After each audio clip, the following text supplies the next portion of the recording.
for many, many, many, many years, I've been talking about strong, refined locks that have a really strong foundation. I've been talking about problems with lock methods. But what I want to do today is show you putting these lock methods to the test. I'm demonstrating three, and you will get to see in my little demo the beginnings of what I talk about when I talk about how they evolve. Actually, I'm going to show you the pictures first, and you can see time lapse of what it looks like now. Okay, so in a few recent years, with the explosion of YouTube and DIYers, some people may or may not have known how to start their locks in the way that typically small microlocs were started for strength. And so there were other methods that were started or people starting their locks with. And so in this, you see in this picture on the mannequin, there are three ways. On your left is the interwoven. In the middle is the braid. And to the far right is a two-strand twist. Again, this is not a human. I understand that. I understand her hair texture is not, typical of the average Black woman that gets locks. But it is demonstrating something I want you to see. Oh, wait. Yeah, you can see it a little closer in this picture. Do you see already? I used the same exact amount of hair in each section. It's the same exact amount as if I was doing a foundation. And you can already see right from the install size the differences, with the two-strand twist being the largest, the middle braid being widest, it's flattened, and the interwoven being skinnier, right? So what I want to show you is, do you see, but I can't zoom in, so the next picture should be zoomed in. There you go. Do you see all the space that is in between, that's starting to come out already of the two-strand twist, the space that's there? And then you can see the braid is much tighter, but it also has a pattern that has it in its pattern has the space in it flattened. And then you see on the left the interlock. So what I did was the same exact way that I would do an install. You see, I've labeled them here. I did a light wash, just a very light wash, like I would do any new install. First of all, I'm wondering how much that is actually being done, because the first wash is, I'm giving this little, it's actually crucial to the installation. I don't see it being done sometimes. So that doesn't give you an accurate look when you just have a two-strand twist dry, braids dry, or even interwoven lock dry. You actually are not going to still get a realistic look until you activate that curl. Because you stretched out the curl, it's in a style. So after a light wash, let's look at what they look like. So already you can see the differences in the two strands right away. That changed the most. And in the middle is the braid, and the left is the interwoven lock. I'm gonna zoom in. That's not a good picture. Let me zoom in some more. There we go. So I'm gonna ask you, who's watching, can anybody just think of how this will affect locks just based on what you see in the picture? How that could have, and even if the curl pattern is tighter, even the curl pattern is different, we're talking about the fundamental structure. If anyone wants to comment and tell me what you see. And I'm gonna bring you the mannequin because this is dried. Got the fan behind me, dried out. Let me get my white paper.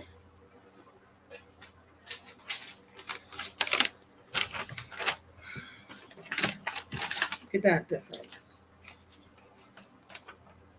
Same hair, same size, different look. Now, what I see close up that you might not be able to see is that I see spaces in the braid as well. And the loosening that sometimes happens at the bottom of the braid. So what can typically happen, not all the time, but can happen, is that the unraveling can start from the bottom sometimes. And also sometimes these spaces, because it's flat, I could turn it that way it's skinny, I could turn it that way it's wide. It the holes in there, it becomes a big project if we're gonna close it all up. And the interwoven lock, yes, that could happen as well, but it's designed to lock cylindrically. And the way that it started, it should have a point where the hair should not, it's harder for it to unravel. All right, I see some comments. The unraveling looseness looks like a big problem. Yeah. The twist will come out puffy and unravel. The braid will start to pull in thin. Mm-hmm. Strength. And I'm not saying this is everybody's problem. I'm not saying especially for DIYers, sometimes I think I sense defensiveness sometimes, and I'm gonna be real. I have PTSD from YouTube back in the day. So sometimes my response, they're like, "Whoa," and I'm like, because I'm not a DIYer, I'm not an amateur, and I'm trying to help others who find information helpful. But if it's not happening to you, great. But I do know, just looking at the same exact hair on the same head, that if your locks look great, fine, that's great, that's what you want. But if you wanted it smaller or more refined and you started in another method, it could potentially be the method that used to start. And it could also mean if there's any problems that where's the pattern? The pattern in the twist is it's just, it's very weak. It's easy for me to just stick my finger in and unravel, right? And again, the braid is not necessarily the same problems as the twist. It's just more of the way that it could potentially unravel and the way that it locks. All right. So I've heard, we just finished boot camp, and I've heard this, and I've heard this through the years. Sometimes people start the method that they start with because they may not know how to do interwoven lock method, or how to maybe do some of the refinement techniques. And so if it's just a matter of that, I would encourage people, if they truly don't want to start the way they started, to think about how to get the support to start it the way that you want to start it, or be able to have on hand or know yourself how to repair. And it's very hard to repair your own locks in the back. It's kind of hard to repair my own locks in the front unless it's all the way down here. But if I had needed repair, I'd go to a skilled loctician. And if that person is not available, or it's hard to find, then that can you don't want to be stuck with things that need to be addressed and they just keep going, and it actually can create more problems. So what about those who use different methods every time they retighten, start with interlock and comb? Yeah, that's going to be starting with interlock, then comb coil. For Microlocs, I absolutely do not recommend. I didn't even test it. Her hair is not even curly enough. I wasn't even going to play myself trying to do it. You would just see a big patch of hair or a big curl. And then the 2-strand twist, then palm roll, and then go back and forth. So I have had a client that started with palm roll, then moved over to interwoven lock, interlocking, and he would kind of go whoever he could, like if he can get his stylist to do it, or he could come back to me, he'll switch methods like that. But the thing that I did, because he was coming from someone with 2-strand twist, Lord, y'all, it's Monday. He was coming from someone, I was palm rolling his hair. When I interlocked it, I had to make sure I interlocked it in a way that was seamless and consistent. And if I show you a picture, I don't have it, he didn't consent to showing a picture. His locks are very long and consistent, same. There's no bumps, there's no lumps. You can't even tell that he ever went back and forth. And there's technique and skill to that. You can go back and forth with technique and skill, but not back and forth between coil. And I don't recommend. You can't even starting, the only way you can do 2-strand twists is if you started and then you interlocked it, and that becomes problematic for a lot of people who've done that, because now they're like, I have 2 different techniques drastically, like however many inches you start with, and then your roots. So as your roots grow out, It's a whole different technique. It's a whole different pattern. And it's locking, as you can see. Just imagine this interwoven on top of this 2-strand twist. Imagine this is the root, and then this is the end. You can imagine how that will look. It'll look tight, tight. You see the size discrepancy already. The size discrepancy. But guess what? Guess what locticians like myself have had to do? Repair and actually lay a solid foundation on that lock. But that's, I don't recommend. I don't recommend that technique. But texture plays a role, absolutely. So your daughter started with braids. Her braid pattern's almost gone. So braids are going to evolve differently. The second daughter started the same way, and her braids look the same as when I started to. Yeah, hair texture definitely plays a role in it. And the rule of thumb always is the tighter the coil, the tighter the hair, the easier to lock, the less problematic it tends to be for our clients. I always say it's like good hair reversed. You know how we were taught that curly, silky hair is good hair, and that 4C hair, like my hair, was called bad hair, nappy hair. And actually, in this side of this lock world, it actually is what I used to say. Everyone's hair is good hair, but I say your hair is absolutely good hair over here. It is. It locks a lot faster. It locks a bit tighter, but still, even with it locking faster and tighter and being less problematic per se, it really matters how you start for it to look the way you want. Because even if I had textured, let me show you with my let's say this is 4C hair. You're going to do a 2-strand twist, right?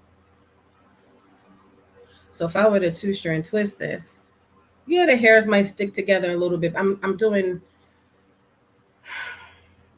kind of doing a makeshift thing here, but it's going to maybe be a little more compact than if it were looser, but just for the sake of demo, I don't know if y'all can see, but I'm gonna show you when I'm done.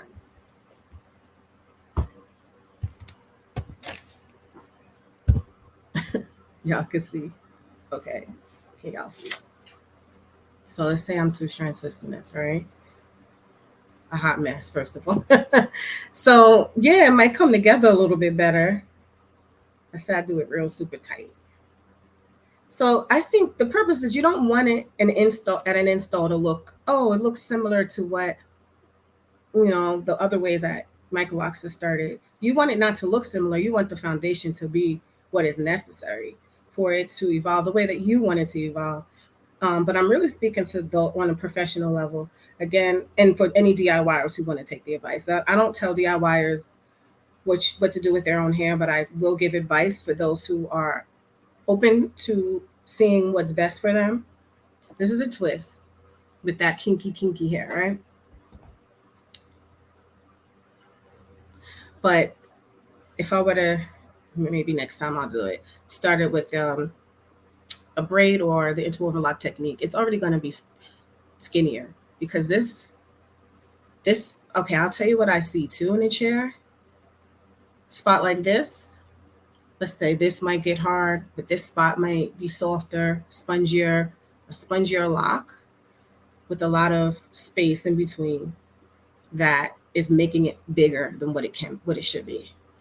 So also the pattern is a lot weaker in the sense that there could be weaker points. It could, when the hair does the funky things that it does sometimes, where it will get thin and then you can literally pull the lock off. Like when locks get older and more mature, that is going to be even easier to do on that. So you are right, Facebook user, about, I should put your comments up because they're really good comments you guys are leaving.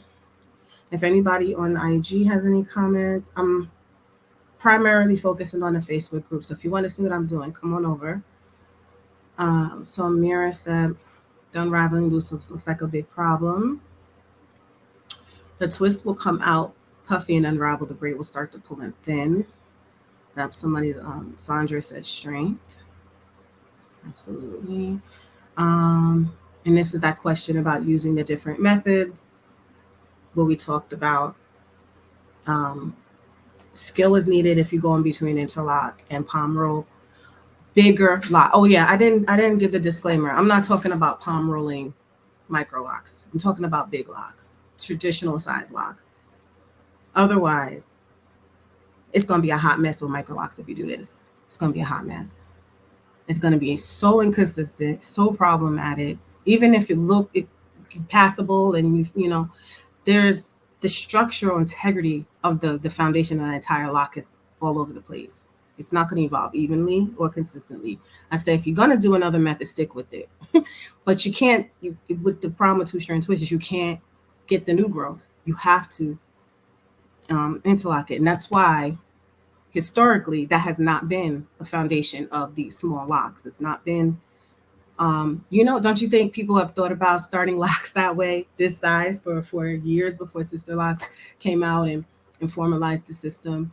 And then, we were inspired by sister locks to innovate upon strengthening and more techniques, but never once did it include um, starting a foundation with two-strand twist or braids. But my braids is a little bit stronger, so I'm not too mad at it. It's just how it locks.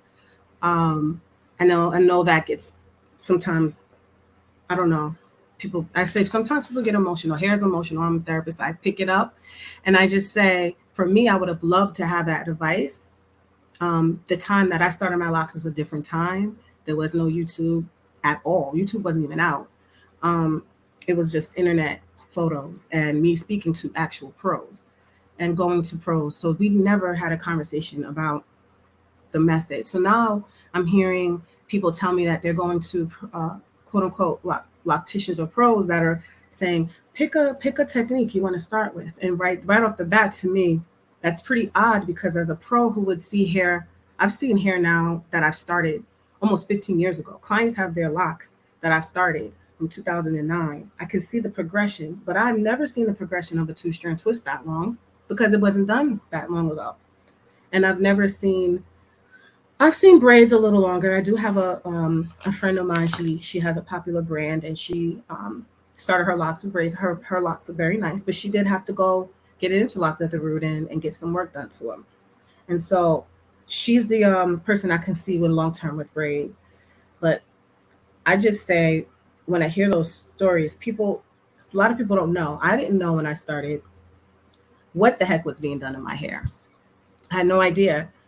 And my loctician wasn't going to tell me, because not that she wasn't going to tell me. She was, it was just like, you got paid for training if you want to know what I'm doing. But I knew her work was good, and I knew her professionalism was stellar, so I didn't have to question her. But I remember when I wanted to get trained and she told me what she was doing, I was like, oh wow, that's a very that's fantastic. I see how that technique makes sense, because I see how my hair is moving around it.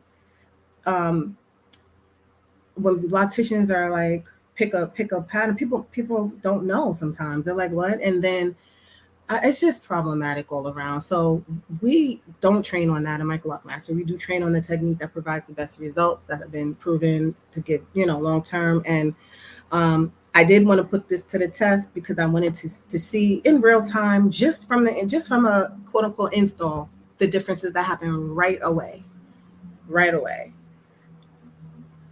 So what was the other question? Yes, and texture plays a role.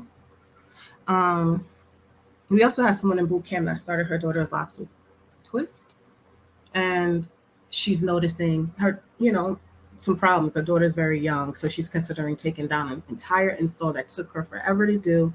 It's hard to do an install on a child, but she started to notice. And when she didn't have information, that's why she did two-strand twist. So that's why I put information out there, not for people who started it that way to get upset, but to say that there are people who are on the fence or don't know, or would appreciate knowing just how it does, how it will lock. So look at the 4C hair with the two-strand twist. Look how fat it is. It's very fat. It's very puffy. Yeah, so that is what I wanted to talk about today on Ask Me Monday. If you have any questions that you would like answered, you can actually go to Microloc questions microloc.com. I made it a little bit easier. And it may not even be questions that you want to answer publicly.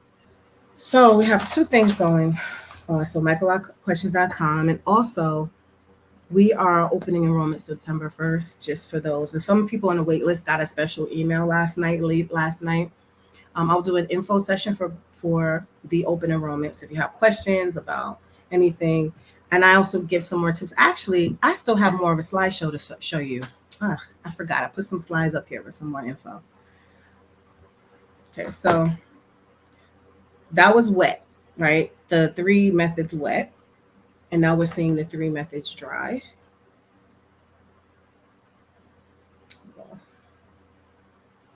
Okay, and now we're gonna talk about the most commonly reported problems. These are the problems that people report with their hair. Weak locks that break. That's probably the top repair that I've been doing since the very start. I remember, my first 2010, people were coming in with Ziploc baggies of broken locks unraveling. Usually, again, texture matters with that.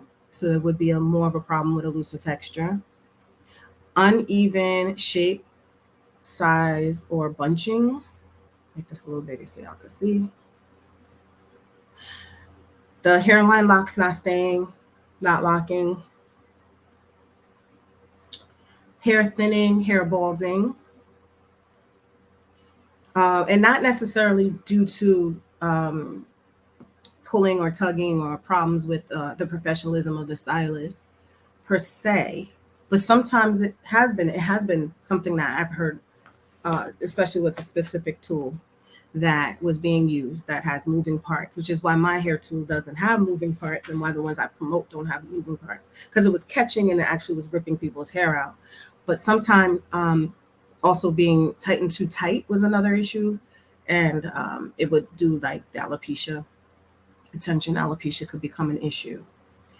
Lack of skill with styling, that's just people, that's a minor thing. Some people either don't know how to style, don't want to, and they don't have to style, but sometimes they want to.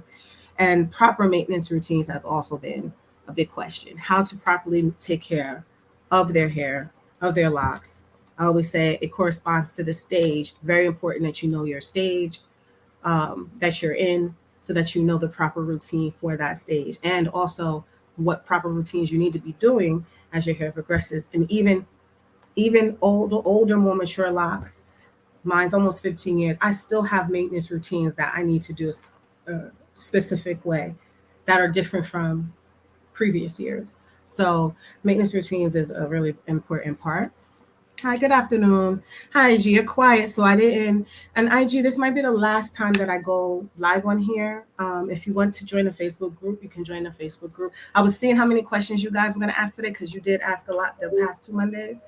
But when it's really quiet, I tend to want to keep things exclusive to the Facebook group. If you have questions, feel free to throw them in. And these lives don't stay up. So if you at least skip out, it's you got to go in the Facebook group to watch the whole recording, or our YouTube. So a strong foundation is absolutely necessary for the long-term strength, refinement, and look of your Microlocs. It's the foundation upon which you build everything else on. A skilled loctician from the beginning knows how to lay your foundation so that it'll evolve in a certain way. They know what they can predict, what to expect. They can eyeball your hair texture and know where to pay more attention to. They will make sure that they do that through each and every session. You should not just have someone sit and do your roots and throw you out. Even if you have 4C hair in the very beginning, that should not just be the only thing. That can be what's being done as your hair locks beautifully and strongly, and you don't have to do anything else to it. But when I can see neglect, clear, easy, quick fixes that were not being done, I'm feeling the person's been shortchanged. They've been, they could have had a better result. And you're putting your hands your hair in the hands of a pro. So it's very necessary to do that. I think that was my last. Yep, that's my last slide. So, wow, it's almost 30 minutes. So, yeah. So thank y'all for joining Ask Me Monday. some, if you don't have questions, fine. If you find my information valuable, let me know. If you don't, let me know. I'm only trying to help everyone. I do get very passionate about people having a good experience and people being professional and working in integrity. So I'm hearing, because I keep hearing things that just don't make any sense. I've even seen someone do an install and only interlock an inch and leave an afro. And sorry if I offend anybody, but my jaw was on the ground, and I was like, how does someone think that that was good? That was okay to call the microloc? Just call it a root locked afro, because that's not going to lock. And then I don't understand. So if someone doesn't know how to do the interwoven lock technique at a high level of skill, um, there's ways that you can learn how to do it. Besides YouTube, YouTube is what it is, but there's ways that you can troubleshoot and really refine your technique so that you can get what you want. Because I'm going to tell you, you invest in whatever way you invest in your knowledge of getting what you really want, the payoff is 10 million times more. It's 10 million times more, especially if you want to be a pro as well, or be an advocate for your hair looking fabulous, and also you not worrying and you just feeling good every day you wake up, is what is worth it. All right, adios IG. I don't want to share this card. And Facebook group, thank you so much for your input. All right, we will. If you have any questions, you're watching a replay, let me know you're watching a replay. Drop the link in the bottom. Check your email if you're on our email list. If you're on our wait list, especially check your email. Something is happening today. And September 1st, we open enrollment. And microlocquestions.com is a site just to capture your questions. You have specific questions in any area: Microloc basics, Microloc extension, Microloc reattachment, repair, grooming, coloring, cutting. Any questions that you have, it'll help filter out your question, and then give you a couple of resources. All right, take care.